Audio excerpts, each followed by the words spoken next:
Welcome to Kenton's videos. Enjoy the video. You're ready. Open the file and immediately make a backup copy of the sheet or column. Once done, select the exact range you want to clean and inspect if spaces are regular spaces or non-breaking ones. Make a quick decision.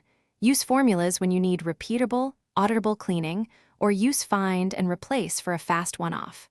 I'll show both starting with the formula approach so you understand how and why it works. Start by entering equals trim, A2 to remove extra spaces. This handles leading, trailing, and repeated spaces. Then, if text still looks odd, apply equals trim, substitute A2 char 160 to convert non-breaking spaces to normal spaces before trimming. Once you verify the result in one cell, fill the formula down or use a dynamic array like equals map, range, lambda, x, trim, substitute. After confirming cleaned results, copy the formula column and paste special values to replace originals. This prevents accidental changes later. You can then use text to columns or flash fill to fix spacing around delimiters or capitalize words.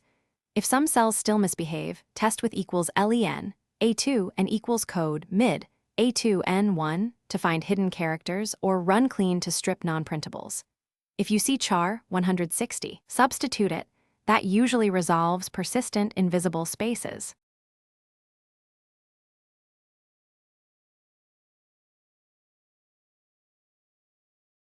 Thanks for watching. Consider subscribing if we helped you.